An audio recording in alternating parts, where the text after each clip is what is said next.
I thought I'd show you this morning some of the other bits and pieces in the studio that don't actually get used very much, which is a great shame really, but here we've got a couple of old reel-to-reels. So 2-track Revox A77, been about now for, oh gosh, 50 years or so, isn't it?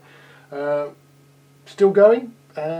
This particular one is a 2-speed machine, 3 3/4, 7.5. It doesn't have 15 inches per second.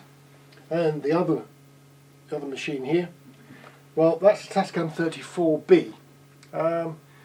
Similar, I suppose, to the TAC 3340. Do this pretty much the same things. 1/4 inch tape and 4 tracks on it, as you can see.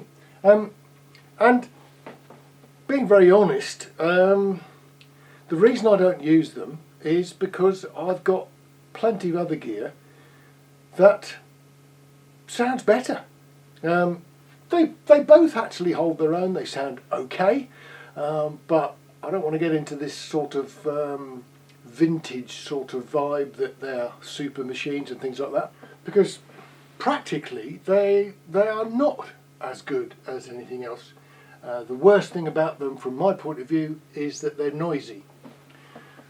With all these sort of vintage style reel-to-reels, when they were new they hissed, and you took a few liberties with how you set them up to try and make that hiss as little as possible, but realistically analogue tape hisses. Not much you can really do about it. I guess you can add some noise reduction, you can add all sorts of external processing. We've got, you can do it by the Dolby system, you can do it by the old DBX system. There's plenty of ways to try and reduce that tape noise. But in general, they seem to work by masking it, or doing it a bit of boost on record and a bit of sort of reduction on playback. And they were all sort of ways to meet a need, which for most people was that terrible hissing noise that they were responsible for.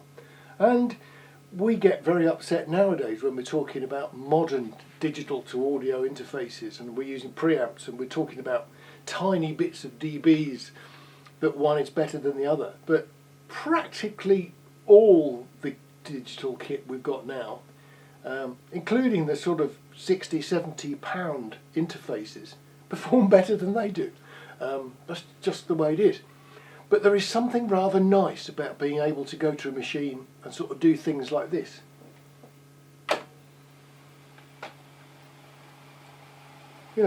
Seeing those machines spin up like that it's nice, isn't it? I mean, if you were going to make a pop video, you could stick one of these in the background doing its thing, and it doesn't half look good.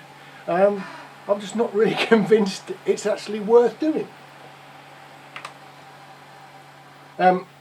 Most of the machines were also slightly awkward in the way that they worked. I mean, if you sort of this Revox,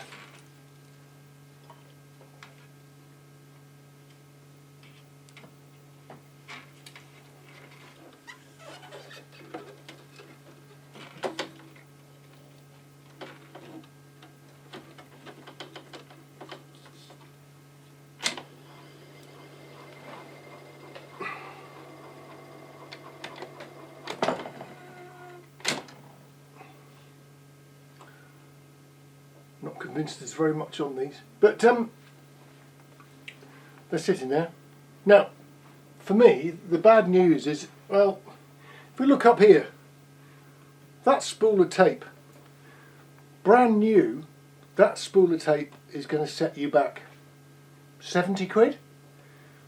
And realistically, you have to get used to all the other stuff that comes with them. So we're talking about razor blades, we're talking about leader tape, tons on these things here, splicing blocks. They're lovely as sort of museum pieces, but frankly I'm just not convinced anymore there's a point in using them, and I've got both of these. I probably should sell them, but I just don't like selling old gear. Both these machines are quite nice and they work, and every now and again I get a client come round and gives me an old tape and says, can you convert this to stick it on a USB stick? Well, I can do that, that's no problem at all. But, you know, it's a dying art, isn't it? It's a bit like cine film. There's lots of people used to convert cine film, 8mm, 16mm, to digital media. And most people who wanted that done have had it done. And now those machines are sitting around doing very little, which is a bit sad. I mean, ironically, when we're sitting here with a Midas mixer, and on top of it is a 50-year-old Revox A77.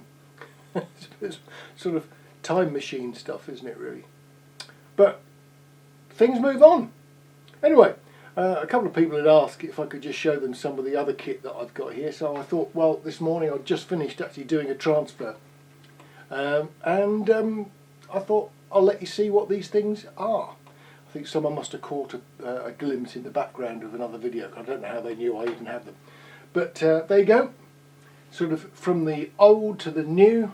And they do look good, don't they? I mean, if you've got digital stuff, it sort of doesn't do that, does it? But I'm not sure that's really worth the investment in the machinery, because if you buy a reel-to-reel now, they're extremely expensive for one that actually works and functions properly. You have to get used to going back to the old system of cleaning, so you'll soon get to grips with things like buds. And that is just one tape. That's what actually came off the heads after one old tape had been played back. And it was only about 20 minutes. So, you know, these old tapes are knackered. The oxide is shedding worse than it's ever done before. And really, that's just not practical, is it? You can't, you know, going back to cleaning machines with isopropyl alcohol after each play is just a bit crazy. So, maybe that was interesting. I don't know.